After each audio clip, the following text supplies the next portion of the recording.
the Omega unculture. I call it the Omega unculture simply because it is very difficult for Omegas, at least primary Omegas, to cluster into groups. You would actually have to deny some of the basic Omega characteristics to form a subculture, to form a cluster of people with rules. You'd almost be leaving the Omega definition to do so. That being said, there are 7 of every of these social roles because there's 4 primary Omegas and 3 additional ones. So what they tend to be is creatures who burrow into other subcultures um, with a sort of super optimistic desire to participate in something that maybe they can't. Um, it is analogous to someone with no gun training going onto a firing range, um, shooting someone, and then saying, well, it wasn't my fault. The gun's unsafe. Um, Wanting to get into things for which they're unprepared and undesigned. So, I'm going to go through each of these subcultures I've described and give you a hypothetical of what it looks like for an Omega to participate in it. We discussed the Ulfstrom, the wolf storm of Alpha Primes, a place of ongoing constant battle. Now, you could be very creative, but I'm going to keep it at the Alpha Omega, that is the defenestrated Alpha. This is someone who fought long and hard and was eventually unseated by someone younger, stronger, more devious, and now is no longer part of it. So the Ulfstrom defenestrates Omegas, and that, by the way, is the strongest, most alpha-like of all Omegas. And if it defenestrates that person, it would eat the other ones like a paper shredder. The hive, that is the culture of subordinate alphas. There are subordinate alphas who desire a more submissive kind of spouse than their own subculture can provide. We've discussed this in AbsoGrid relational dynamics, and thus will unintentionally find themselves an Omega spouse, that is an alpha male with a Omega female, or a alpha female with a Omega male. And you will therefore have a cultural introduction because, you know, your spouse interacts with you culturally and socially, and you bring them to various things. The alpha's expectation for them to be a more dignified, put together beta will always be thwarted by the Omega's inability to conform, followed by the Omega's constant sense that they're being harassed and harangued and not loved properly.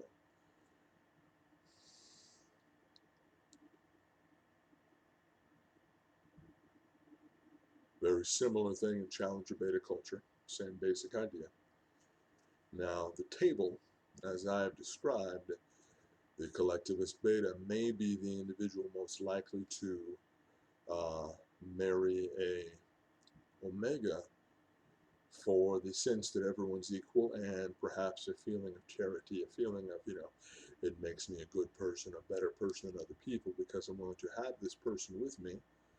The behavior is somewhat like a pet owner and pet.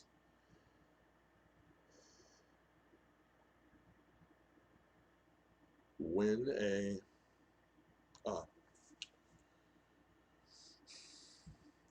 when an Omega finds their way into Challenger beta culture, Challenger beta culture is combative and competitive, and someone who's not wired for that will be injured, will be wounded. And as if you know, went onto a football field saying, I'm playing with the gang, and they're, you know, and you get knocked out, and you get knocked down, and The person who the culture was made for, the challenger beta, says, yeah, this is part of the game. I'm ticked off that I'm going to play harder. The omega files an injury report. Now, when an omega enters a beta support group of any kind, men, women, recovery, personal growth, you will see a desire to be kept accountable by the group on the part of betas. I know this week I said I'd take a significant stand toward this and this. I promised to go and, keep this promise or communicate with this person, tell this person the truth. The beta will respect the group, respect their commitments, respect the authority of the group that they've given the group by their participation.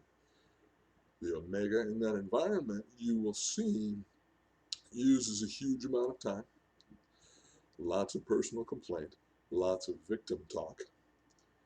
And if you were to ask them, okay, what can you do this week about your problem, and get them to commit, because they may obfuscate and not commit, they will not do the things required to continue to grow. So the reason to be there has to do with the complaint, not the growth, and the feeling that there's someone to listen to their complaint. In a similar fashion, said don't, I do think that maybe that alpha omega who's been defenestrated on their way to being an alpha sigma, I think could have a place in a sigma project-based subculture because they have wisdom, because they have a sense of how to deal with sigma kinds of people. But as we come to the sigma interest group subculture, we see a very similar thing to the support group. We see someone saying, I want to participate, I'm interested in this thing. Now, when a group of people of free will participate in something like every week, every month, every quarter, we build something, or we brew something, or we get together and play antique board games. There's a limited degree of coordination necessary. That is, what has to take place somewhere. I'm against complicated sign-up sheets, but that's just the sigma in me. I've never seen a potluck really fail, as far as whether or not you demand everyone commit to something. I know betas love and alphas love the sign-up sheet, but it's not my point. If you're going to have 5 people, 10 people get together, do something together, it's got to have a location. And sometimes there's food, and sometimes there's transportation. And you have to have people say, yes, next week it's at my house. Or because I can't have it at my house, I'm going to give people rides. Or because we're all going to eat, I'm going to bring something to share. Any functional adult can do that.